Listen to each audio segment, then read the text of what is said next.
Escuché todo eso en silencio. ¿Qué pensará ese individuo? Me gustaría saberlo. ¿Creerá acaso que escondo algo? Ayer me acusó. Me encogí de hombros. No tiene importancia, Mrs. Ackroyd, puesto que no esconde usted nada, lo que ha dicho no se refiere a usted. La dama cambió de conversación, como era su costumbre. Los criados son tan fastidiosos. Hablan, charlan entre ellos. Luego se sabe y, probablemente, no hay nada de cierto en todo ello. ¿Han hablado los criados? ¿De qué? Mrs. Ackroyd me lanzó una mirada muy astuta que me hizo perder la calma. Estaba convencida de que usted lo sabría, doctor. Usted estuvo todo el tiempo con Mr. Poirot, ¿verdad? Sí, es cierto. Entonces, lo sabe. Fue esa muchacha, Ursula Bourne, ¿verdad? Desde luego, sale de la casa y trata de hacer todo el mal posible. Es una mujer despechada. Todas son iguales. Y usted que estaba allí, doctor, sabrá exactamente lo que dijo. Me preocupa la idea de que se formen impresiones erróneas. Después de todo, hay pequeños detalles que no se explican a la policía, ¿verdad? A veces son cosas familiares que no tienen nada que ver con el crimen. Pero si la muchacha se sentía despechada, puede haber inventado toda clase de mentiras. Comprendí que Mrs. Ackroyd estaba verdaderamente angustiada. Poirot no se había equivocado. De las 6 personas reunidas en torno a la mesa ayer, Mrs. Ackroyd, por lo menos, tenía algo que esconder. A mí solo me quedaba descubrir qué era. 9-4. En su lugar, señora, dije bruscamente, yo lo confesaría todo. Lanzó un leve gemido. Oh, doctor, ¿cómo puede usted ser tan brusco? Lo dice como si yo. Pero si puedo explicarlo todo de un modo sencillo. ¿Por qué no lo hace? Mrs. Ackroyd cogió un pañuelo y empezó a lloriquear. He pensado, doctor, que usted podría decírselo a Mr. Poirot, explicárselo, ¿comprende? Es tan difícil para un extranjero darse cuenta de nuestro punto de vista.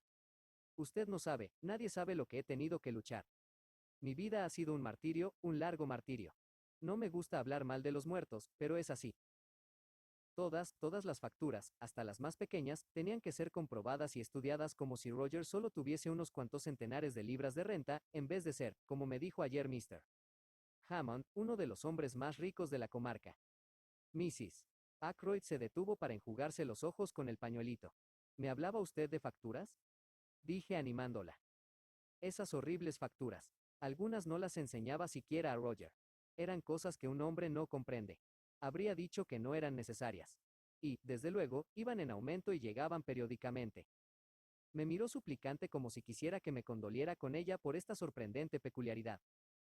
Es lo que suele ocurrir. Su tono cambió y se hizo más incisivo. Le aseguro, doctor, que tenía los nervios deshechos. No podía dormir. Tenía palpitaciones extrañas. Finalmente recibí una carta de un caballero escocés, perdón, eran dos, ambas de escoceses. La una, de Mr. Bruce Macpherson y la otra era de Colin MacDonald. ¿Qué coincidencia? No. No lo creo, repliqué secamente. En general, se las dan de escoceses, pero sospecho antecedentes semíticos en sus antepasados. De 10 a 10.000 libras, solo contra un pagaré, murmuró Mrs. Ackroyd, rememorándolo. Escribía uno de ellos, pero hubo dificultades. Se detuvo. Comprendí que llegábamos a un terreno delicado. No he conocido nunca a nadie que le costase tanto hablar sin ambajes. Todo es cuestión de expectativas, prosiguió Mrs. Ackroyd. Estaba convencida de que Roger pensaría en mí al hacer su testamento, pero no lo sabía con certeza. Pensé que si pudiese ver una copia de su testamento, no con el vulgar deseo de espiar, sino solo para hacer mis propios cálculos. Me miró de reojo. La posición era muy delicada. Afortunadamente, las palabras empleadas con tacto sirven para disfrazar la fealdad de los hechos desnudos. Solo soy capaz de decirle esto a usted, querido doctor Shepard, continuó precipitadamente. Confío en que no se formará un juicio erróneo de mí y explicará a Mr. Poirot la cosa tal como es. El viernes por la tarde. Se detuvo de nuevo y tragó saliva con dificultad. Sí, el viernes por la tarde, repetí para animarla. 9:05. Todo el mundo había salido, o así lo creí. Entré en el despacho de Roger y, cuando vi los papeles amontonados en la mesa, pensé de pronto, a ver si Roger guarda su testamento en uno de los cajones de la mesa. Soy muy impulsiva, siempre lo he sido, desde niña. Había dejado las llaves, un descuido imperdonable de su parte, en la cerradura del cajón superior. Comprendo. De forma que usted registró la mesa. ¿Dio con el testamento? Mrs. Aykroyd lanzó un leve grito y comprendí que no había actuado con la suficiente diplomacia. ¡Qué horrible suena! No, no fue así. Claro que no, me apresuré a contestar. Perdone mi torpe manera de decir las cosas. Los hombres son muy peculiares. En el lugar de mi querido Roger, no me habría importado dar a conocer las cláusulas de mi testamento, pero los hombres son tan reservados que una se ve obligada a recurrir a pequeños subterfugios en defensa propia. ¿Y el resultado de ese pequeño subterfugio? Eso iba a decirle. Cuando iba a abrir el cajón inferior, entró Úrsula. Era una situación delicada. Cerré el cajón y me erguí, llamándole la atención sobre el polvo que había en la mesa. Pero no me gustó su mirada, respetuosa en apariencia y con un extraño brillo, casi de desdén. Sí, usted comprende lo que quiero decir. Nunca me ha gustado esa chica. Es una buena camarera, la llama a una señora, y no rehúsa llevar cofia y delantal, lo que pocas hacen hoy día. Sabe contestar. La señora no está en casa, sin escrúpulos, si debe abrir la puerta en vez de Parker, y no hace ruidos extraños como las demás criadas cuando sirven la mesa. ¿Qué estaba diciendo? Decía usted que, a pesar de sus valiosas cualidades, no le gustaba a esa chica, Úrsula Bourne. No, es rara. Hay algo que la diferencia de las demás. Creo que está demasiado bien educada. Ahora resulta difícil distinguir a las señoras de las criadas. ¿Qué ocurrió luego? Nada. Roger entró. Creía que había ido a dar un paseo. Y dijo, ¿qué ocurre aquí? Y yo le contesté, nada. He venido a buscar el punch. Recogí la revista y salí. Bourne se quedó atrás. Le oí preguntar a Roger si podía hablarle un momento. Yo me fui a mi cuarto para echarme un rato en la cama. Estaba completamente trastornada. Hubo una pausa. Se lo explicará todo a Mr. Poirot, ¿verdad? Usted mismo ve que se trata de una nimiedad, pero se mostró tan severo hablando de cosas que disimulábamos, que recordé enseguida ese incidente. Bourne puede haber inventado una historia extraordinaria con ello, pero usted lo aclarará todo, ¿verdad? ¿Es eso todo? Dije. ¿Me lo ha dicho usted todo? Sí, dijo Mrs. Aykroyd, vacilando ligeramente. Oh, sí, repitió con mayor firmeza. Me había fijado en su indecisión momentánea y comprendí que callaba algo. Una inspiración repentina me impulsó a hacerle la siguiente pregunta. 9-6. Mrs. Aykroyd, ¿fue usted la que dejó la vitrina de la plata abierta? Leí la respuesta en el rubor culpable que el colorete y los polvos no lograron disimular. ¿Cómo lo sabe? ¿Fue usted, pues? Sí, verá usted, había uno o dos objetos de plata antigua muy interesantes. Había leído algo sobre el asunto y vi una ilustración que representaba una pieza pequeñísima y que se vendió por una cantidad fabulosa en Christie's. Me pareció igual a una de las que había en la vitrina. Pensé en llevármela a Londres para que la tasaran. Qué sorpresa tan agradable para Roger si de veras se trataba de un objeto de gran valor. Me abstuve de hacer comentarios, aceptando la historia de Mrs. Aykroyd tal como la explicaba. Incluso evité preguntarle por qué había cogido lo que necesitaba de una forma tan subrepticia. ¿Por qué dejó usted la tapa abierta? ¿Olvidó cerrarla? Me sobresalté, confesó ella. Oí pisadas en la terraza, salí del cuarto y subí la escalera antes de que Parker le abriera la puerta a usted. Debió de ser Miss Russell. Mrs. Aykroyd me acababa de revelar un hecho en extremo interesante. No me importaba saber si sus intenciones respecto a la plata de Aykroyd fueron o no honradas. Lo que me interesaba era el hecho de que Miss Russell había entrado en el salón por la ventana y que no me había equivocado al creer que estaba sin aliento por haber corrido. ¿Dónde habría estado? Pensé en el cobertizo y en el pedazo de batista. Me pregunto si Miss Russell almidona sus pañuelos. Exclamé de pronto. El asombro que se dibujó en el rostro de Mrs. Aykroyd me hizo volver a la realidad y me levanté. ¿Cree usted que podrá explicarlo a Mr. Poirot? Preguntó, ansiosa. Desde luego. Me despedí después de verme obligado a escuchar nuevas justificaciones de su conducta. La camarera estaba en el vestíbulo y me ayudó a ponerme el abrigo. La observé más de cerca que antes y me di cuenta de que había llorado. ¿Cómo es que usted nos dijo que Mr. Aykroyd la llamó el viernes a su despacho y ahora me entero de que fue usted quien le pidió permiso para hablarle? La muchacha no pudo resistir mi mirada. Pensaba irme de todos modos, contestó insegura. No insistí. Me abrió la puerta y cuando ya traspasaba el umbral, dijo de pronto en voz baja. Dispense usted, señor. ¿No hay noticias del capitán Patton? Negué con la cabeza y la miré inquisitivamente. Pues debería volver, insistió ella con ojos suplicantes. Sí, sí, debería volver. ¿Nadie sabe dónde está? ¿Lo sabe usted acaso? 9-7. No lo sé, pero quien quiera que sienta amistad por él le diría que debería volver. Me entretuve pensando que tal vez la muchacha diría algo más. Su siguiente pregunta me sorprendió. ¿Cuándo creen que ocurrió el crimen? ¿Poco antes de las 10? Así es, entre las 10 menos cuarto y las 10. ¿No antes? ¿No antes de las 10 menos cuarto? La miré con atención. Estaba claro que esperaba con ansiedad una respuesta afirmativa. No hay que pensar siquiera en ello. Miss Ackroyd saludó a su tío a las 10 menos cuarto. Se volvió abatida. Hermosa chica, me dije al alejarme. Muy hermosa. Caroline estaba en casa. Había recibido la visita de Poirot y estaba sumamente complacida y orgullosa. Le ayudo en su trabajo, me explicó. Me sentí algo inquieto. Caroline es ya bastante difícil de manejar tal como es. ¿Qué ocurriría si alguien alentaba su instinto detectivesco? ¿Y qué haces? ¿Te ha encomendado buscar a la misteriosa muchacha que acompañaba a Ralph Patton? No, eso ya lo hago por mi cuenta. Pero hay una cosa que Mr. Poirot desea que descubra para él. ¿De qué se trata? ¿Quiere saber si las botas de Ralph Patton eran negras o marrones?, respondió Caroline con gran solemnidad. Me quedé mirándola. Comprendo ahora que fui un estúpido en ese asunto de las botas, que no me di cuenta de su importancia. Eran unos zapatos marrones, dije. Yo los vi. No se trata de zapatos, sino de botas, James. Mr. Poirot desea saber si el par de botas que Ralph tenía en el hotel eran marrones o negras. Es un detalle esencial. No sé si seré tonto, pero no acertaba a comprenderlo. ¿Y cómo lo sabrás? Caroline me dijo que eso no presentaba dificultad alguna.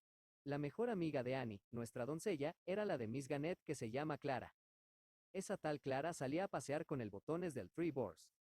Nada tan sencillo pues. Con ayuda de Miss Gannett, que prestaría lealmente su cooperación dejando la tarde libre a Clara, el asunto se llevaría a cabo con la máxima rapidez.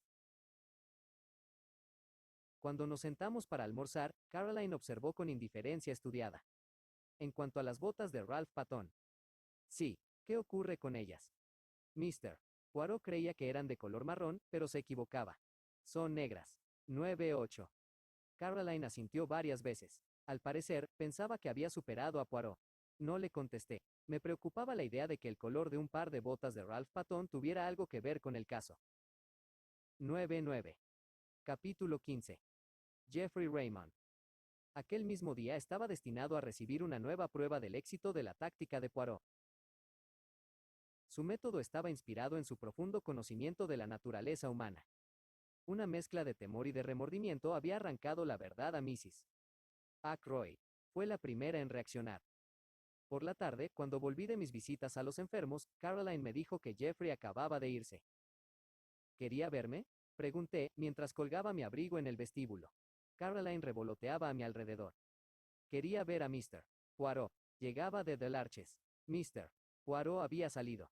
Raymond pensó que tal vez estaría aquí, o que tú sabrías dónde encontrarle. No tengo la menor idea. He intentado hacerle esperar, añadió Caroline, pero me ha dicho que quería volver a The Larches dentro de media hora y se ha ido al pueblo. Es una lástima, porque Mr. Poirot regresó exactamente un minuto después de irse Raymond. ¿Ha venido aquí?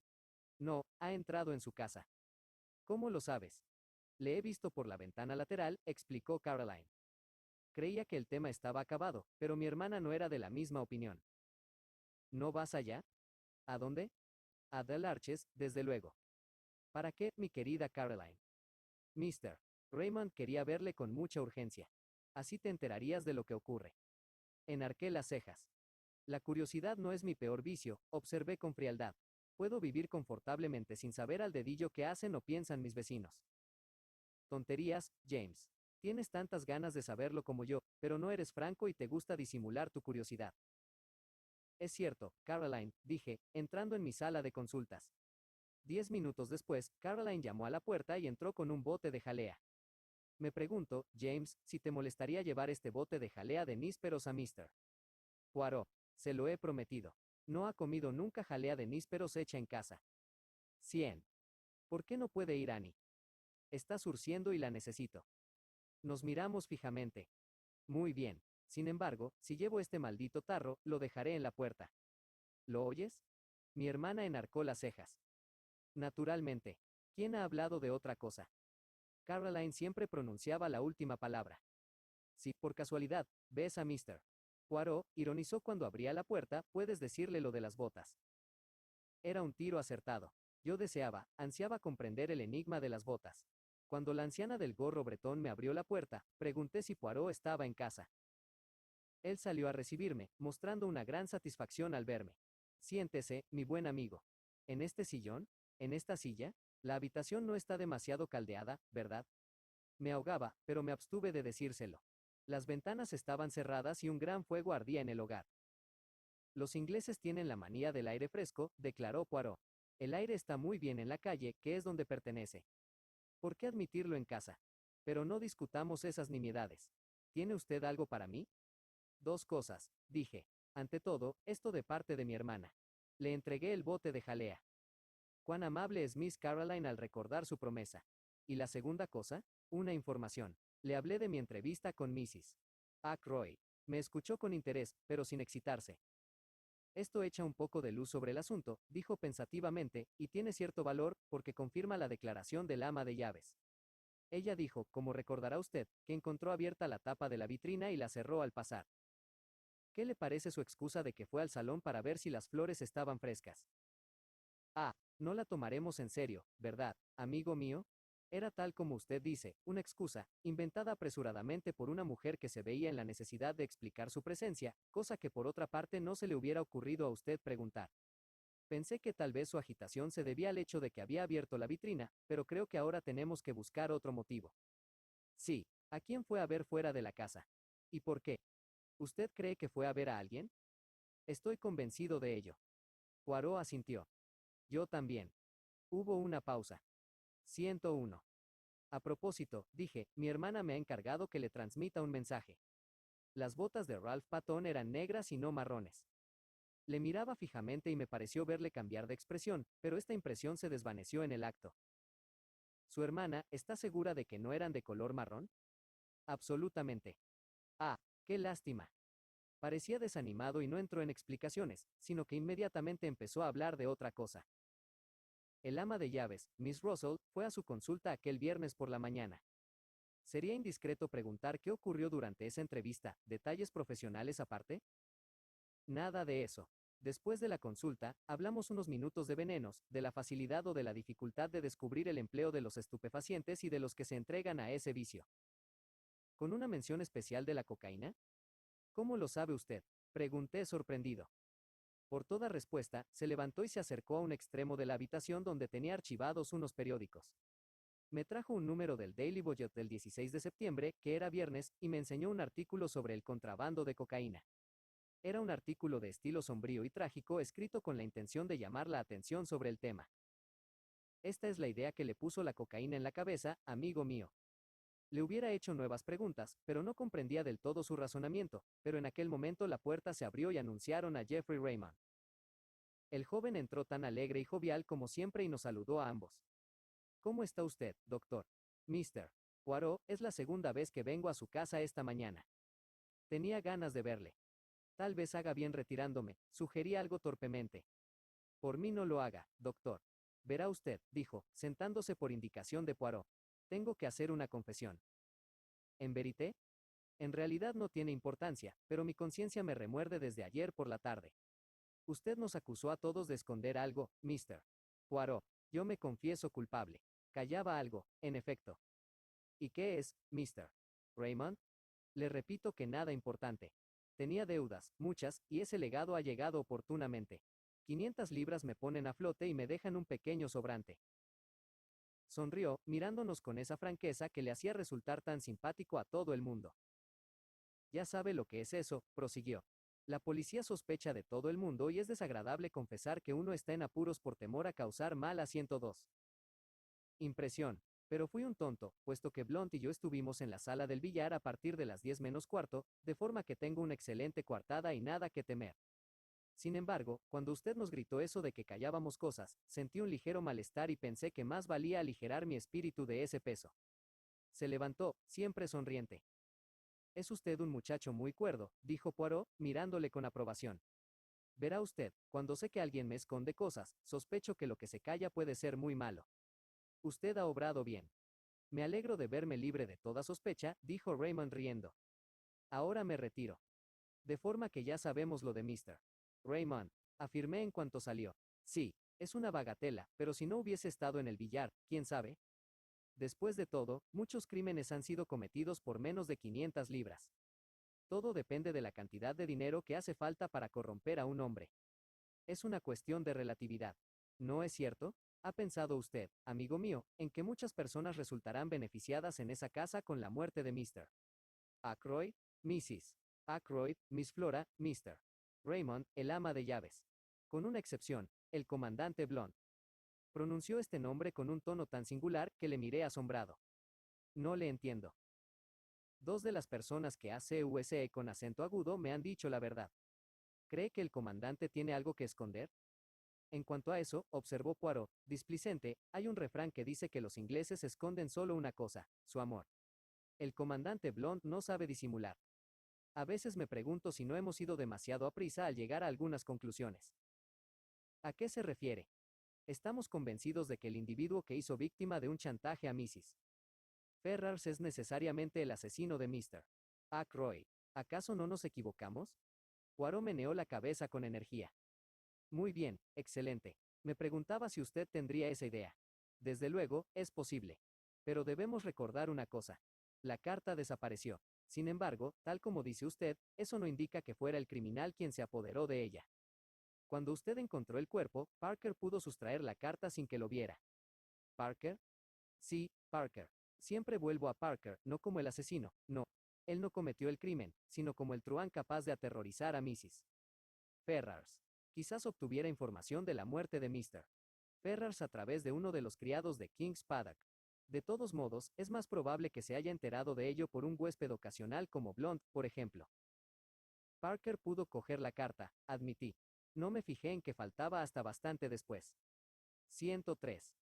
¿Cuándo exactamente? ¿Después de entrar Blunt y Raymond en el cuarto o antes? No lo recuerdo.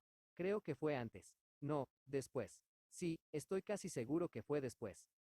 Esto ensancha el campo hasta 3, opinó Poirot.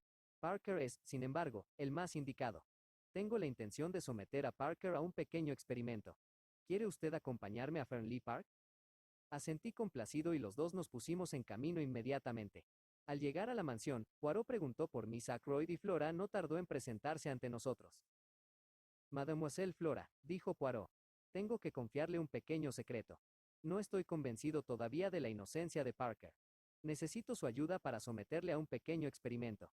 Deseo reconstruir algunos de sus movimientos de aquella noche, pero tenemos que encontrar una excusa.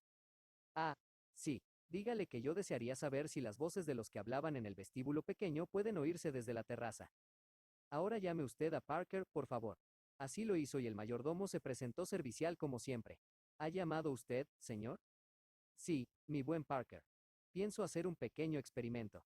He colocado al comandante Blunt en la terraza, frente a la ventana del despacho. Deseo saber si alguien que estuviera allí alcanzaría a oír las voces de Miss Ackroyd y de usted cuando se encontraban en el vestíbulo aquella noche. Quiero recrear aquella escena. Traiga usted la bandeja o lo que llevara. Parker se alejó y nos trasladamos al vestíbulo, frente a la puerta del despacho. Pronto oímos un ruido de tintineo en el vestíbulo y Parker apareció en el umbral de la puerta, cargado con una bandeja con la botella de whisky, un sifón y 2 vasos. Un momento, exclamó Poirot, levantando la mano y al parecer muy excitado. Tenemos que hacerlo todo con orden, tal como ocurrió. Es mi método usual. Costumbre extranjera, señor, dijo Parker. Creo que lo llaman reconstrucción del crimen. Parker permaneció de pie, imperturbable, con la bandeja en las manos, aguardando pacientemente las órdenes de Poirot. Ah, nuestro buen Parker sabe eso, exclamó Poirot. Ha leído cosas. Ahora, se lo ruego, hagámoslo todo del modo más exacto. Usted salió del vestíbulo. Mademoiselle, ¿dónde? Aquí, dijo Flora, colocándose frente a la puerta del despacho. Exacto, señor, dijo Parker. Acababa de cerrar la puerta, continuó Flora. Sí, señorita, asintió Parker. Su mano estaba todavía en el picaporte, como ahora. Pues bien, Ales, representen la pequeña comedia. Flora tenía la mano en el picaporte y Parker entró por la puerta del vestíbulo, llevando la bandeja. 104. Oh, Parker. Mr. Ackroyd no quiere que se le vuelva a molestar esta noche. ¿Está bien así? Preguntó en voz baja. Me parece que sí, Miss Flora, dijo Parker. Luego, levantando la voz de un modo teatral, continuó, muy bien, señorita. ¿Cierro como siempre? Sí, haga el favor. Parker se retiró por la puerta. Flora le siguió y empezó a subir la escalera central. ¿Basta con esto?, preguntó por encima del hombro. Admirable, declaró el detective, frotándose las manos. A propósito, Parker, ¿está seguro de que había 2 vasos en la bandeja aquella noche? ¿Para quién era el segundo? Acostumbraba a llevar 2 vasos, señor, dijo Parker. ¿Desea algo más? Nada, gracias. Parker se retiró, digno como siempre. Poirot permaneció en el centro del vestíbulo con las cejas arqueadas y Flora bajó y se reunió con nosotros. ¿Ha ido bien el experimento, Monsieur Poirot?, preguntó. No acabo de entenderlo. Poirot le sonrió con admiración.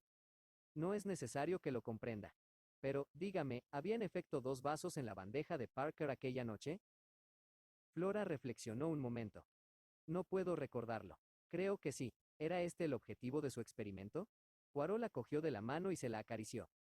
Siempre me interesa saber si la gente me dice la verdad. ¿Le dijo la verdad Parker? Me parece que sí, contestó Poirot pensativo. Unos minutos más tarde caminábamos de regreso al pueblo.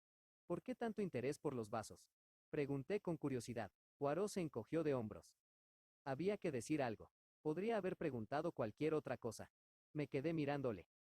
De todos modos, amigo mío, añadió más seriamente, ahora sé algo que deseaba saber y dejémoslo así por ahora.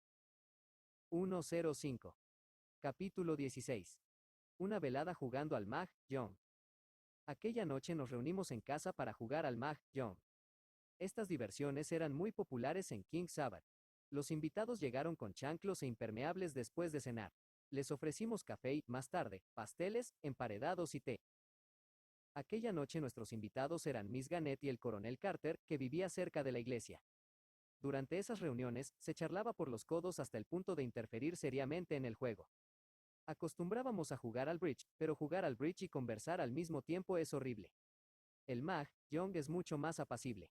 Se elimina la pregunta airada de por qué demonios el compañero no ha salido con una carta determinada y, aunque también se expresan las críticas con toda franqueza, no existe el mismo espíritu agresivo. La noche es fría, ¿verdad, Shepard?, dijo el coronel Carter, calentándose la espalda delante del hogar. Caroline se había llevado a Miss Gannett a su cuarto y la ayudaba a quitarse el abrigo y los chales que la cubrían de pies a cabeza. Me recuerda a los desfiladeros de Afganistán. ¿De veras?, dije cortésmente. Qué misteriosa muerte la de ese pobre Ackroyd. Continuó el coronel aceptando una taza de café. Eso traerá cola. Entre nosotros, Shepard, he oído mencionar la palabra chantaje. El coronel me lanzó una mirada significativa. Seguro que detrás de todo eso hay una mujer. Caroline y Miss Gannett se nos acercaron en aquel instante. Miss Gannett tomaba café mientras Caroline sacaba la caja del Mahjong y desparramaba las fichas. Lavando las fichas, comentó el coronel burlón. Es lo que solíamos decir en el Club Shanghai. Tanto Caroline como yo opinamos que el coronel Carter no había estado nunca en el Club Shanghai y que jamás llegó más allá de la India, donde se dedicaba a hacer juegos de manos con las latas de conserva de carne y de mermelada de manzana durante la Gran Guerra. Sin embargo, el coronel es un militar con todas las de la ley y, en King Sabbath, permitimos a nuestros conciudadanos que cultiven libremente su idiosincrasia. ¿Empezamos?, preguntó mi hermana. Nos sentamos en torno de la mesa. Durante 5 minutos hubo un silencio completo, debido al hecho de que todos los jugadores luchaban entre ellos para ver quién era el primero en tener construida la muralla. Empieza, James, dijo Caroline. Eres el viento del este. Aparté una ficha. El juego prosiguió, roto el silencio por las monótonas observaciones de 3 bambúes, 2 discos, 5 caracteres, un hilo 106. Frecuentes un pum de Miss Gannett, como prueba de su costumbre de reclamar fichas a las que no tenía derecho. He visto a Flora Ackroyd esta mañana, dijo Miss Gannett. Pum. No, un pum. Me he equivocado. 4 discos, contestó Caroline. ¿Dónde la ha visto usted? Ella no me ha visto, replicó Miss Gannett, que daba a sus palabras esa enorme importancia que solo en los pueblos se atribuye a hechos de esa naturaleza. Ah, contestó Caroline. Show. Creo, dijo Miss Gannett, momentáneamente distraída, que ahora se dice chi y no show. Tonterías, exclamó Caroline. Siempre he dicho show. En el Club Shanghai decíamos show, declaró el coronel. Miss Gannett cayó derrotada. ¿Qué decía usted respecto a Flora Ackroyd?, preguntó Caroline, al cabo de un momento. ¿Estaba con alguien? Ya lo creo, respondió Miss Gannett. Las miradas de ambas mujeres se cruzaron y parecieron intercambiar información. ¿De veras? Dijo mi hermana con interés.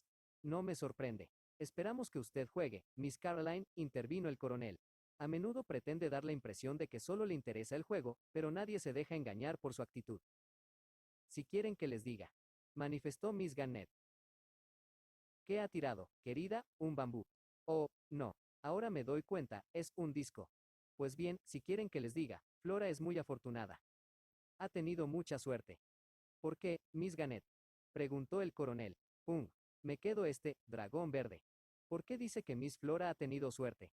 Ya sé que es una muchacha encantadora y todo eso que se dice. No sé mucho sobre crímenes, señaló Miss Garnett con el tono de quien no ignora nada, pero puedo decirle una cosa. La primera pregunta que hacen es siempre, ¿quién ha sido el último en ver vivo al muerto? Y se sospecha de la persona en cuestión. Ahora bien, Flora Ackroyd fue la última en ver a su tío todavía vivo. Las cosas podían haberse complicado para ella. Mi opinión es que Ralph Patton no se presenta para alejar las sospechas de ella. Vamos, vamos, protesté suavemente, ¿no va usted a sugerir que una muchacha de la edad de Flora Ackroyd es capaz de asesinar a su tío a sangre fría? No estoy segura, contestó Miss Garnett. Acabo de leer un libro que habla de los bajos fondos de París. En él se cuenta que algunas de las peores criminales son muchachas jóvenes con rostro de ángeles. Eso es en Francia, replicó Caroline al instante. Desde luego, continuó el coronel. Ahora les diré una cosa curiosa, una historia que se contaba por los bazares de la India. 107. La historia del coronel era interminable y escasamente interesante. Algo que ocurrió en la India hacía muchos años no era comparable ni por un momento con un acontecimiento que había sucedido en King Sabbath hacía 2 días. Caroline puso fin al relato del coronel ganando la partida de Mah Jong. Después de alguna discusión promovida, como siempre, por mi revisión de las cuentas más bien deficientes de Caroline, empezamos una nueva partida. El viento del este pasa, anunció Caroline. Me he formado una idea respecto a Ralph Patton. 3 caracteres, pero no la digo por ahora. De veras, querida, exclamó Miss Garnett. Cho. No, sí, declaró Caroline con firmeza. ¿Qué hay de cierto con lo de las botas? Preguntó Miss Garnett. ¿Eran negras, no? Así es, respondió Caroline. ¿Qué creen que quería averiguar? Preguntó Miss Garnett. Caroline frunció los labios y sacudió la cabeza con aires de saberlo todo. Dijo Miss Garnett. No, Supongo que ahora que el doctor trabaja con Mr.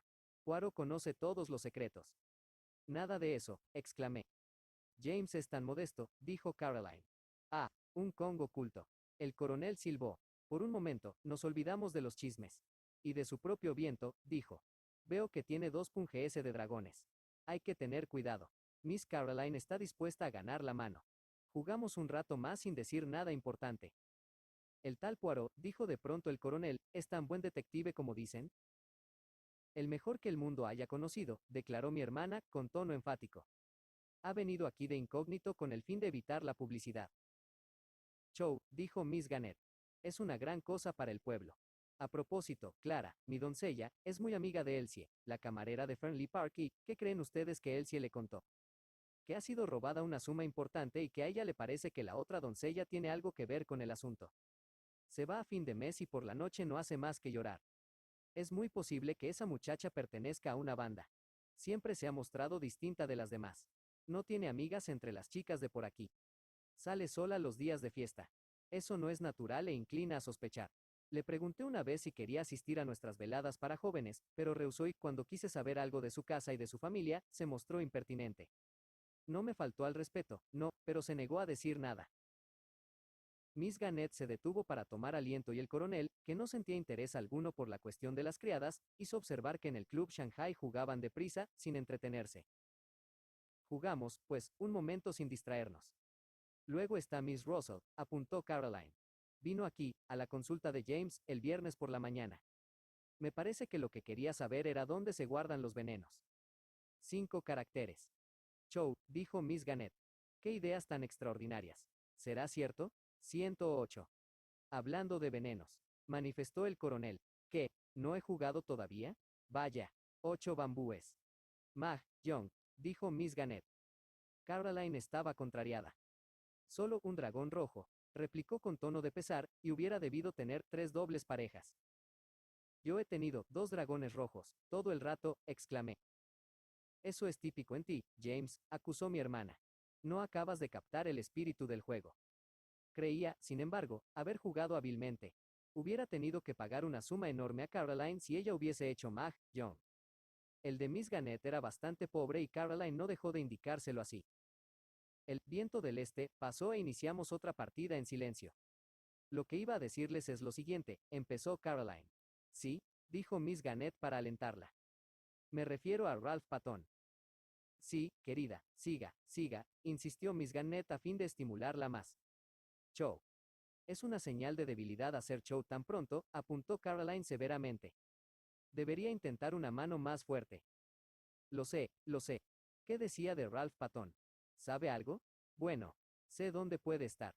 Todos nos detuvimos para mirarla. Esto es muy interesante, Miss Caroline, dijo el coronel Carter. ¿La idea es suya? No del todo. Voy a decírselo. ¿Conocen ustedes el gran mapa del condado que tenemos en el vestíbulo? Contestamos unánimemente que sí. Pues bien, al salir Mr. Poirot el otro día, se detuvo para mirarlo e hizo una observación, no recuerdo cuál era, pero sí algo referente a que Cranchester era la única ciudad importante que tenemos cerca, lo cual es cierto. Cuando se retiró, tuve una corazonada. ¿Cuál? Comprendí su significado y me dije, desde luego, Ralph se encuentra en Cranchester. En aquel instante dejé caer el atril que sostenía mis fichas. Mi hermana me reprochó en el acto mi torpeza, pero sin insistir. Tenía la mente fija en su teoría. Cranchester, Miss Caroline, dijo el coronel Carter. No diga eso. Está muy cerca. Por eso mismo, exclamó Caroline triunfalmente. A estas horas se sabe que no se fue en tren.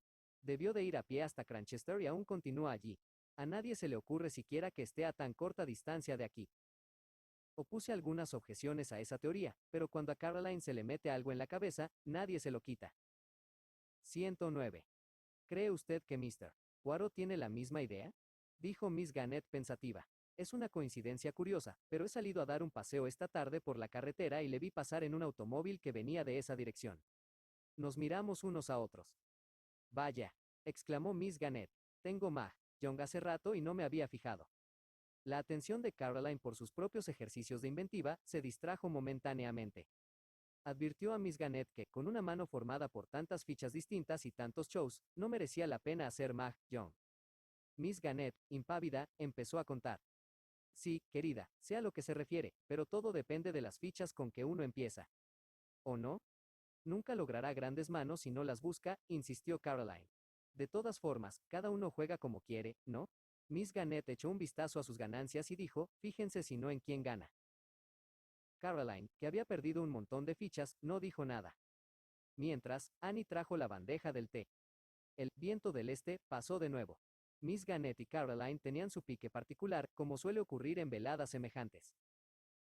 Debería jugar un poco más deprisa, querida, dijo Caroline, al ver que su amiga vacilaba antes de colocar una ficha. Los chinos colocan las piezas tan deprisa que hacen un ruido parecido al de 100.000 pajaritos trinando. Durante unos instantes jugamos como los chinos. Usted no dice nunca nada, Shepard, exclamó el coronel jovialmente. Es un hombre misterioso, amigo íntimo del gran detective y sin soltar una palabra de lo que ocurre. James es extraordinario, dijo Caroline. Nunca da la menor información. Me miró con desagrado. Les aseguro que no sé nada. Poirot se guarda sus opiniones. Es listo, murmuró el coronel con una risita. Nunca descubre su juego. Esos detectives extranjeros son magníficos y emplean toda clase de trucos. Sí, señor. Fungí, dijo Miss Gannett triunfalmente. Y Mahjong. La atmósfera iba cargándose. La contrariedad que Caroline sentía al presenciar la tercera victoria de su amiga fue la que la impulsó a decirme, mientras edificaba una nueva muralla. Eres el colmo, James. Estás sentado ahí como una momia, sin decir una palabra. Pero, querida, protesté, no tengo nada que decir. Nada de lo que tú quisieras que dijera. Tonterías, replicó Caroline. Debes saber algo interesante. De momento, no contesté. Estaba abrumado por la excitación. Había leído en algún sitio algo referente al vencedor perfecto, que consistía en hacer Mahjong de salida. Nunca supuse que algo así me llegara a ocurrir. 110. Sorprendido por el triunfo, puse las fichas boca arriba encima de la mesa. Como dicen en el Club Shanghai, exclamé, Ti-Ho, el vencedor perfecto. Los ojos del coronel casi salieron de sus órbitas. Por todos los diablos, gritó maravillado. Nunca jamás había visto semejante cosa. Fue entonces cuando, molesto por las pullas de Caroline y la excitación del glorioso triunfo, cometí una imprudencia temeraria. Y ahora, algo ciertamente interesante, dije. ¿Qué les parece una alianza de oro con una fecha y las palabras, recuerdo de R, grabadas en el interior? Paso por alto la escena que siguió. Fui obligado a explicar dónde había sido encontrado aquel tesoro. Tuve que revelar la fecha. 13 de marzo, dijo Caroline. Hace 6 meses de eso. Al cabo de un buen rato de discusiones, se desarrollaron 3 teorías. Primera, la del coronel Carter. Que Ralph estaba casado secretamente con Flora. La primera y más sencilla. Segunda, la de Miss Gannett. Que Roger Ackroyd estaba casado con Mrs. Ferrars. Tercera, la de Caroline. Que Roger Ackroyd estaba casado con su ama de llaves, Miss Russell. Todavía apareció una cuarta superteoría. La formuló mi hermana al acostarnos. No me extrañaría que Jeffrey y Flora se hubieran casado. Pero entonces habrían grabado, recuerdo de G, y no de R, objeté. ¿Quién sabe? Algunas muchachas llaman a los hombres por sus apellidos. Y ya has oído lo que Miss Gannett ha dicho de Flora. Debo decir que no había oído nada al respecto, pero viniendo de Caroline respeté su insinuación. ¿Y Héctor Blount? Si alguien. Desatinas, dijo Caroline. La admira, tal vez esté enamorado de ella, pero, créeme, una muchacha no se encapricha de un hombre que podría ser su padre cuando hay en la casa un secretario joven y guapo. Puede animar al comandante para despistar. Las chicas son astutas, pero te diré una cosa, James Shepard. Flora Ackroyd no ama a Ralph Patton y nunca lo ha amado. Convéncete de eso. Dócilmente me dejé convencer. 111. Capítulo 17. Parker. A la mañana siguiente pensé que me había mostrado algo indiscreto debido al entusiasmo provocado por el tío Jo. Era cierto que Poirot no me había pedido que silenciara el descubrimiento del anillo, pero, por otra parte, no había hablado del mismo en Fernley Park y yo era la única persona enterada de su existencia. Me sentía culpable. La noticia debía de correr actualmente en alas del viento por todo King's Abbot y esperaba un diluvio de reproches del detective de un momento a otro. Los funerales de Mrs. Ferrars y de Roger Ackroyd se celebraron a las 11. Fue una ceremonia triste e impresionante. Todos los moradores de Fernley Park estaban presentes. Cuando terminó, Poirot me cogió del brazo y me invitó a acompañarle a Del Arches. Su expresión era grave y temí que mi indiscreción de la noche anterior hubiese llegado a sus oídos. Sin embargo, pronto comprendí que algo distinto le embargaba. Tenemos que actuar, dijo de pronto. Con la ayuda de usted me propongo interrogar a un testigo. Le haremos preguntas, le infundiremos semejante temor, que la verdad surgirá. ¿De qué testigo habla usted? Pregunté sorprendido. De Parker. Le he pedido que viniera a mi casa esta mañana a las 12. Debe de estar esperándome. ¿Qué espera usted? Me aventuré a decir, mirándole de reojo. Solo sé una cosa y es que no estoy satisfecho. ¿Cree usted que es el chantajista? ¿O eso? ¿Qué? Pregunté después de esperar un minuto o dos. Amigo mío, voy a decirle esto, creo que fue él. Algo en su actitud y su tono me redujo al silencio. Al llegar a Del Arches, nos dijeron que Parker ya estaba esperándonos. El mayordomo se levantó respetuosamente cuando entramos en el cuarto. Buenos días, Parker, dijo Poirot con voz amable. Un momento, se lo ruego. Se quitó el gabán y los guantes. Permítame, señor, dijo Parker, que de inmediato se acercó para ayudarle. Colocó las dos cosas en una silla junto a la puerta. Poirot le observó satisfecho. Gracias, mi buen Parker. Siéntese. Lo que tengo que decirle puede entretenernos un buen rato. Parker se sentó, inclinando la cabeza como si se excusara. ¿Por qué cree usted que le he pedido que viniera aquí esta 112? ¿Mañana? Parker tosió levemente. Me pareció comprender, señor, que deseaba usted hacerme algunas preguntas sobre mi difunto amo, sobre su vida privada. Precisamente, contestó Poirot, sonriendo. ¿Tiene usted experiencia en chantajes? Señor. El mayordomo se levantó de un salto. No se excite usted, no haga el papel del hombre honrado a quien se insulta. Usted sabe cuánto hay que saber respecto al chantaje, ¿verdad? Señor, yo no he sido nunca. Injuriado, sugirió Poirot, injuriado de este modo antes de ahora. Entonces, mi buen Parker, ¿por qué estaba tan ansioso por oír la conversación que sostenía en el despacho Mr. Ackroyd, la otra noche, después de coger al vuelo la palabra chantaje? Yo. ¿Quién fue su último amo? ¿Mi último amo? Sí, el señor con quien estaba antes de servir a Mr. Ackroyd. El comandante Ellerby, señor. Poirot le interrumpió sin miramientos. Eso mismo, el comandante Ellerby, adicto a los estupefacientes, ¿verdad? Usted viajó con él. Cuando estaba en las Bermudas, hubo un incidente desagradable, un hombre muerto. El comandante era en parte responsable del suceso y se silenció. ¿Cuánto le pagó Ellerby para que usted callara? Parker miraba al detective boquiabierto. Estaba trastornado y sus mejillas temblaban febrilmente. He conseguido informes, continuó Poirot. Es tal como lo digo. Usted cobró entonces una buena suma de dinero con el chantaje y el comandante Ellerby continuó pagándole hasta su muerte. Ahora quiero saberlo todo respecto a su último experimento. Parker guardaba silencio. Es inútil negarlo. Hercule Poirot lo sabe todo. Lo del comandante Ellerby es cierto, ¿verdad? Contra su voluntad, Parker asintió. Tenía el rostro de color ceniza. Sin embargo, no he tocado un solo cabello a Mr. Ackroyd, dijo quejumbrosamente. Se lo juro ante Dios, señor. Siempre he tenido miedo a este momento y le repito que no le he asesinado. Levantó la voz hasta pronunciar las últimas palabras en un grito. Me siento inclinado a creerle, amigo mío, dijo Poirot. No tiene usted el nervio, el valor necesario, pero es preciso que yo obtenga la verdad. Se lo diré todo, señor, todo lo que desea saber. Es verdad que traté de escuchar aquella noche. Una o dos palabras que oí despertaron mi curiosidad, así como el deseo de Mr. Ackroyd de que no le molestaran y su manera de encerrarse 113. Con el doctor, lo que he dicho a la policía es la pura verdad. Oí la palabra chantaje, señor, y hizo una pausa. ¿Y pensó que tal vez allí descubriría algo que pudiera interesarle? Pues sí, señor. Pensé que si Mr. Ackroyd era víctima de un chantaje, bien podría tratar de aprovecharme de la ocasión. Una expresión muy curiosa pasó por el rostro de Poirot. Se inclinó hacia adelante. Antes de aquella noche, ¿tuvo usted alguna vez motivo para creer que Mr. Ackroyd era víctima de un chantajista? No, señor. Lo oí con sorpresa. Era un caballero de costumbres muy regulares. ¿Qué fue lo que oyó? Poca cosa, señor. No tuve suerte. Mi trabajo me llamaba a la cocina y cuando me acerqué una o dos veces al despacho, fue en vano. La primera vez, el doctor Shepard salía y por poco me descubre, y la segunda, Mr.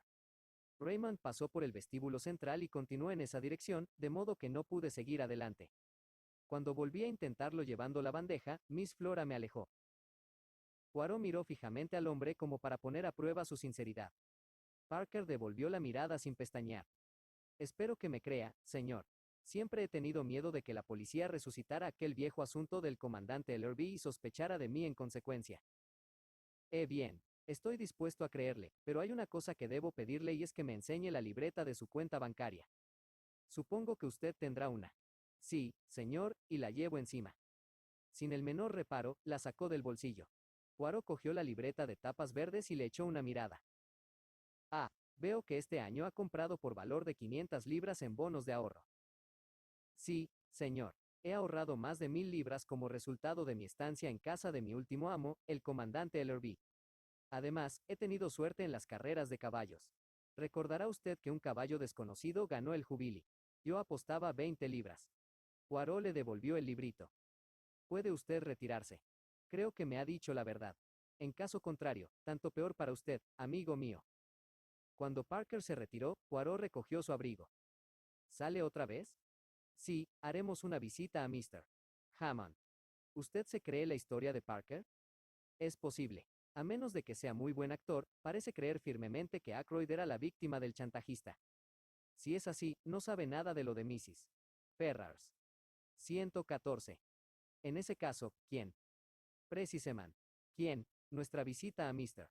Hammond tiene un objeto determinado, o bien disculpará completamente a Parker o... Diga.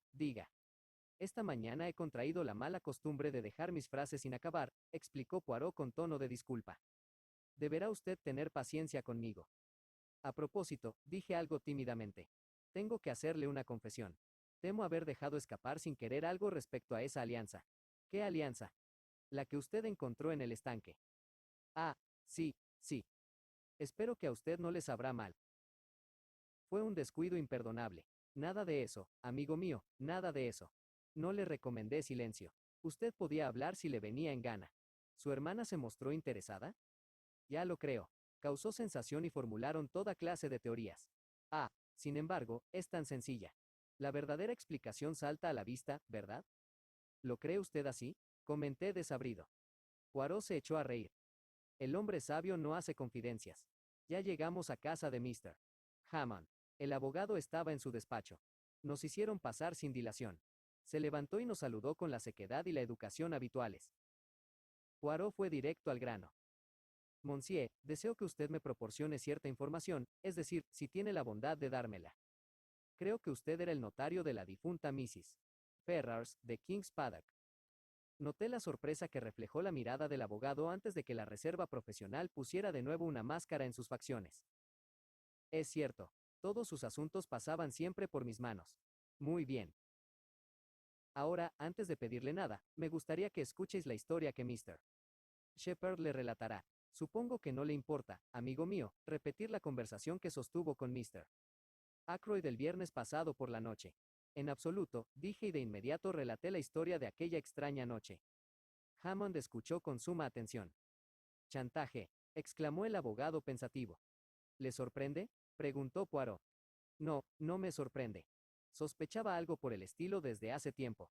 Eso nos lleva a la información que vengo a pedirle. Si alguien puede darnos una idea de las sumas pagadas es usted, Monsieur.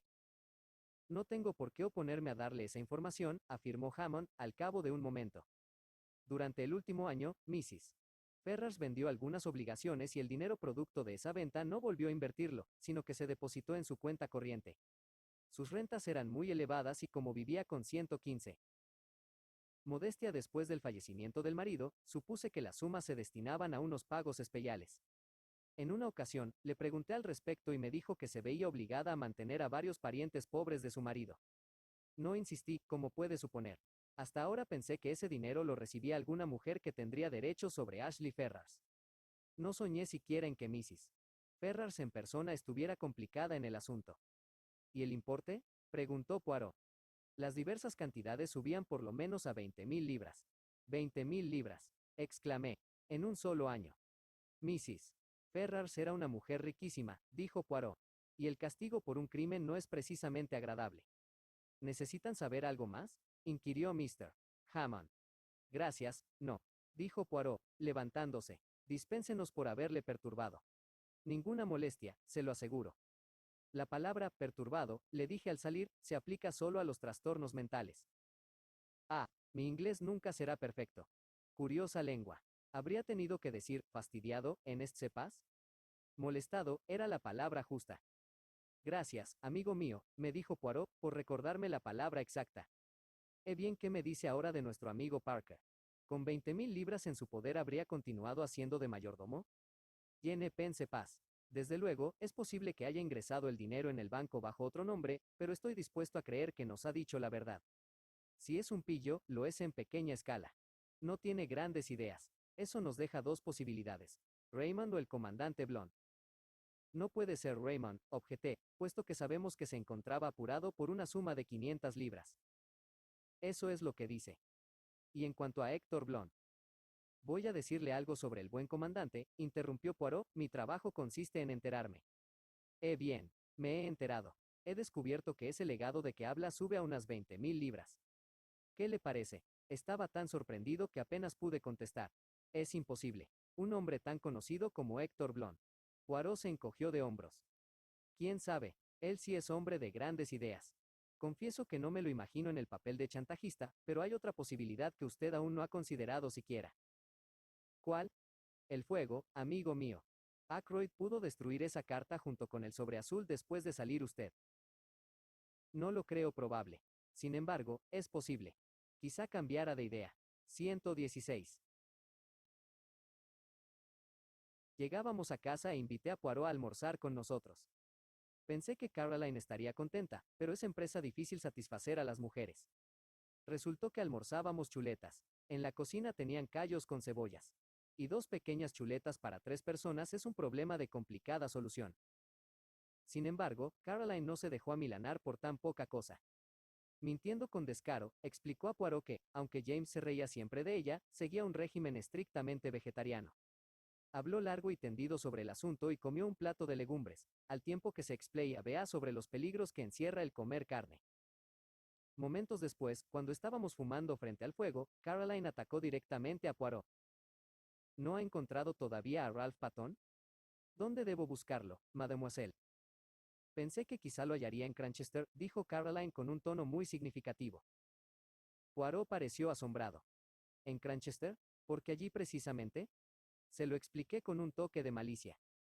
Uno de nuestros numerosos detectives privados le vio a usted en un automóvil en la carretera de Cranchester. El asombro de Poirot se esfumó. Se echó a reír alegremente. Ah, fui a visitar al dentista, Kest Stout. Me dolía una muela. Al llegar allí, ya no notaba dolor y quería irme, pero el dentista dijo que no, que era preferible extraerla. Discutimos, pero él insistió.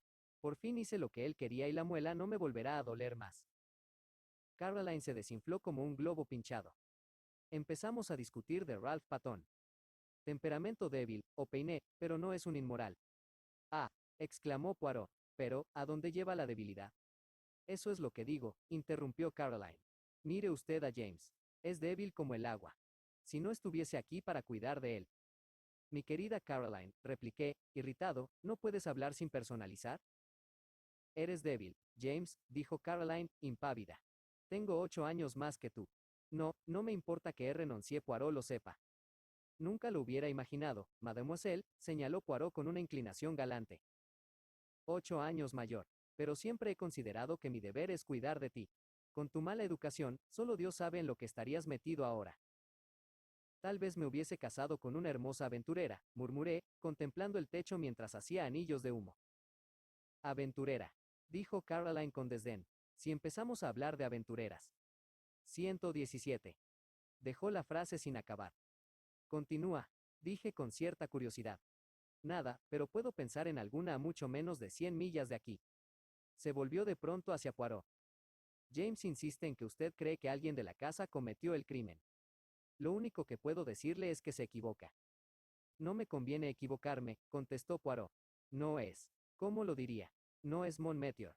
Lo tengo todo muy presente, continuó Caroline sin hacerle caso. Por lo que deduzco, solo 2 personas tuvieron la oportunidad de hacerlo. Ralph Patton y Flora Ackroyd. Mi querida Caroline.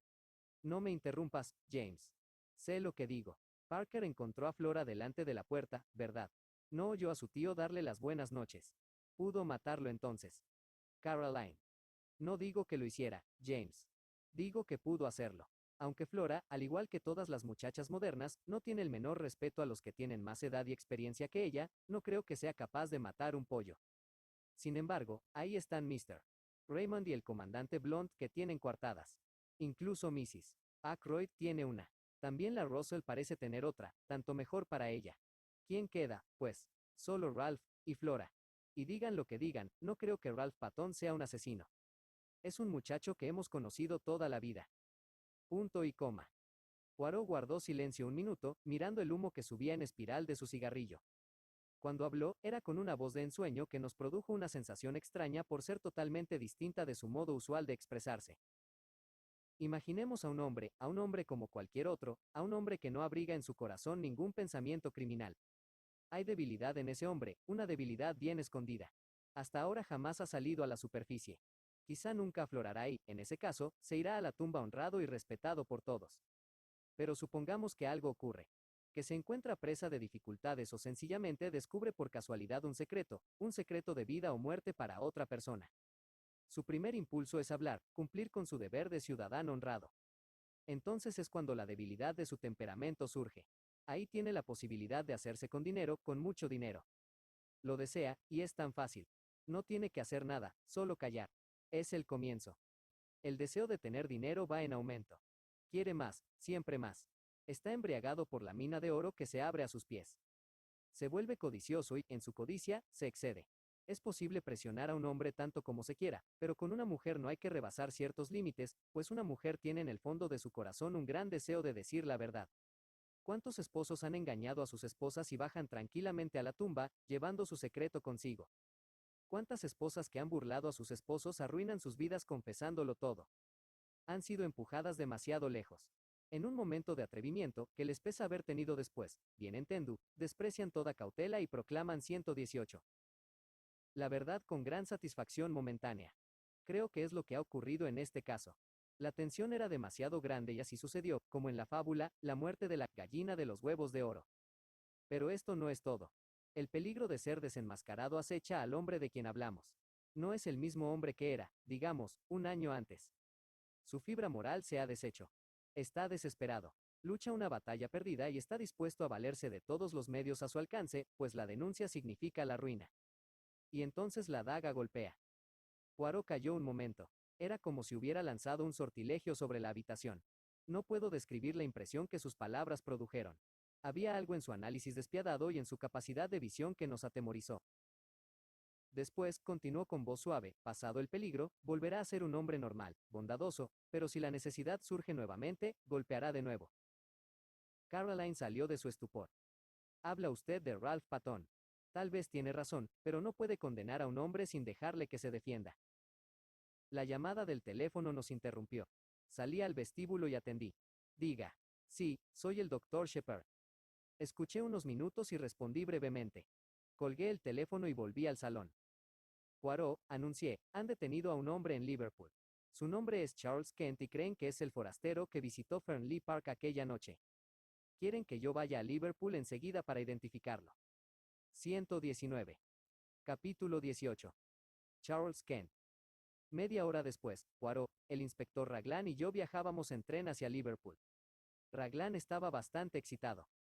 Aunque no se logre nada más, conseguiremos, algo es algo, dar con una pista relacionada con ese asunto del chantaje, declaró con satisfacción. Ese individuo es un tipo duro, según me han dicho por teléfono. Aficionado a las drogas también.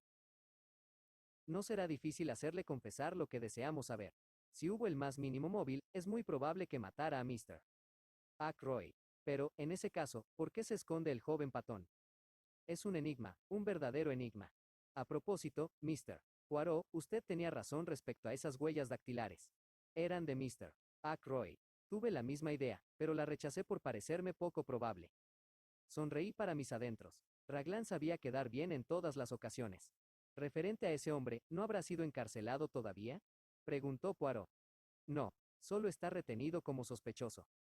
¿Qué explicaciones ha dado? Muy pocas. Es un pájaro de cuenta. Lanza insultos, cubre a la gente de improperios, pero no dice nada más. Al llegar a Liverpool me sorprendió ver cómo era recibido Poirot con aclamaciones entusiastas. El superintendente Hayes, que nos esperaba, había trabajado con él en otro caso hacía tiempo, y tenía evidentemente una opinión exagerada de su talento. Ahora que tenemos a Monsieur Poirot aquí, la cosa no tardará en resolverse, dijo alegremente. Creía que se había retirado, Monsieur. Así es, en efecto, mi buen Hayes, pero el retiro es aburrido. Usted no puede imaginarse la monotonía con que un día sigue al otro. Me lo figuro. ¿De modo que ha venido usted a echar una mirada a nuestro detenido? ¿Es el doctor Shepard? ¿Cree usted que podrá identificarle? No estoy muy seguro, dije, vacilando. ¿Cómo dieron con él? Inquirió Poirot. Hicimos circular su descripción. No era gran cosa, lo admito. Ese tipo tiene acento norteamericano y no niega haber estado cerca de King Sabbath la noche de autos. Se limita a preguntar por qué nos interesa saberlo y a decir que nos verá primero en el infierno antes que contestar a nuestras preguntas.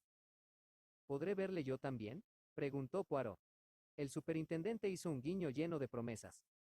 Estaremos encantados, señor. Usted tiene permiso para hacer lo que quiera. El inspector Hub, de Scotland Yard, preguntó por usted el otro día.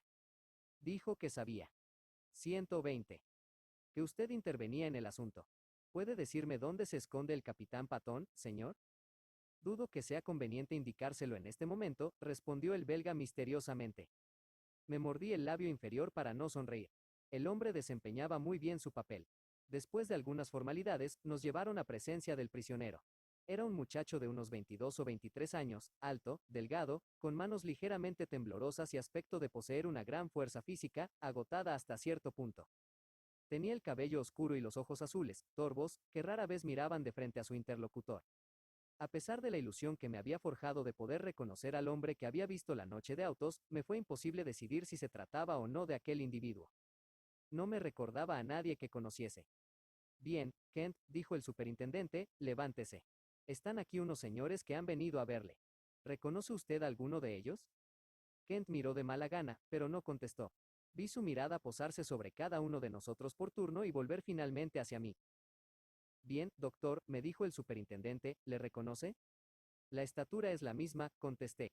Por su aspecto general, ¿acaso se trate del mismo hombre? No puedo añadir nada más. ¿Qué diablo significa todo esto? Preguntó Kent. ¿De qué se me acusa? Vamos, hablen. ¿Qué suponen que he hecho? Incliné la cabeza. Es el hombre. Reconozco su voz. ¿Usted reconoce mi voz? ¿Dónde cree haberla oído antes? El viernes por la noche, frente a la verja de Fernley Park. Usted me preguntó el camino que debía seguir. Sí, ¿lo admite? Preguntó el inspector. No admito nada. Primero debo saber de qué se me acusa. ¿No ha leído usted los periódicos durante estos últimos días? Dijo Poirot, hablando por primera vez. El hombre entornó los ojos. Ah, ¿se trata de eso? He leído que un viejo ha sido enviado al otro barrio en Fernley Park. Intentan demostrar que yo hice la faena, ¿eh? Eso es, admitió Poirot. Usted estuvo allí. ¿Cómo lo sabe? Por esto. Poirot sacó algo del bolsillo y se lo enseñó. Era la pluma de oca que habíamos encontrado en el pequeño cobertizo. Al verla, el rostro del hombre cambió de expresión. Alargó la mano. Nieve, dijo un calculador Poirot. No, amigo mío, está vacía. La encontré en el cobertizo, donde usted la dejó caer aquella noche. Charles Kent miraba al detective, vacilando. 121. Parece usted enterado de muchas cosas, gallito extranjero. Tal vez recuerde que los diarios dicen que el viejo fue despachado entre las 10 menos cuarto y las 10. Es verdad, convino Poirot. Sí, pero, ¿ocurrió realmente así? Eso es lo que me interesa saber. Este caballero se lo dirá, contestó Poirot. Señaló a Raglan. Este vaciló, miró al superintendente Hayes, luego a Poirot y, finalmente, como si hubiese obtenido aprobación de estos, dijo. Así fue, en efecto. Entonces no tienen por qué retenerme aquí, dijo Kent. Estaba lejos de Fernley Park a las 9:25. Pueden preguntarlo en The Dog y Whistle. Es un bar situado a 1 milla de Fernley Park, en la carretera de Cranchester. Recuerdo que armé un escándalo allí. No faltaría mucho para las 10 menos cuarto. ¿Qué les parece eso? Raglan hizo una anotación en su cuaderno. ¿Qué anota? Preguntó Kent. Se harán las gestiones necesarias, contestó el inspector. Si usted ha dicho la verdad, no habrá motivo alguno para inculparlo. De todos modos, ¿qué hacía en Fernley Park? Fui a ver a alguien. ¿A quién? Eso es asunto mío. Más vale que conteste con cortesía, le avisó el superintendente. Al infierno la cortesía. Fui allí por un asunto que me interesaba y no tengo que dar cuenta de ello a nadie. Lo único debe interesar a la poli es si yo estaba lejos cuando se cometió el crimen. ¿Se llama usted Charles Kent? Dijo Poirot. ¿Dónde nació? El hombre se le quedó mirando y se echó a reír. Soy inglés. Sí, creo que lo es. Me parece que nació en el condado de Kent. El hombre pareció asombrado. ¿Por qué? ¿Acaso por mi nombre? ¿Qué tiene que ver una cosa con la otra? ¿Es que un hombre que se llama Kent tiene que haber nacido necesariamente en ese condado? En determinadas circunstancias, imagino que sí, señaló Poirot. En determinadas circunstancias. ¿Me comprende usted? Hablaba con un tono tan significativo, que los dos policías se sorprendieron. El rostro de Kent se puso rojo como un tomate y, durante un momento, creí que iba a saltar sobre Poirot. Lo pensó mejor y se volvió mientras reía para sus adentros. Poirot inclinó la cabeza como si estuviera satisfecho y salió de la estancia. Los dos policías no tardaron en reunirse con él. Comprobaremos su declaración, observó Raglan. No creo que mienta, pero tendrá que decir qué hacía en Fernley Park. Me parece que hemos cogido a nuestro chantajista. Por otra parte, si su historia es verídica, no pudo cometer el 122. Crimen. Llevaba 10 libras encima cuando fue detenido. Creo que las 40 libras que han desaparecido han ido a parar a sus manos. Los números de los billetes no corresponden, pero lo primero que haría sería cambiarlos. Mr. Ackroyd debió de dárselo y él se largó con el dinero sin perder tiempo. ¿Qué es eso de que ha nacido en Kent? ¿Qué tiene que ver con el asunto? Nada en absoluto, dijo Poirot con voz suave. Es una idea mía, nada más. Soy famoso por mis pequeñas ideas. ¿De veras? Replicó Raglan, mirándole con asombro. El superintendente se echó a reír ruidosamente. Más de una vez he oído al inspector Japp hablar de las ideas de Mr. Poirot. Demasiado fantasiosas para mi gusto, dice, pero siempre hay algo en ellas. Usted se burla de mí, contestó Poirot, sonriendo. Tanto da. Algunas veces, los viejos nos reímos cuando los jóvenes inteligentes no tienen ganas de hacerlo. Se despidió de ellos con una inclinación de cabeza y salió a la calle. Almorzamos juntos en un restaurante. Ahora me consta que lo sabía todo y que poseía el último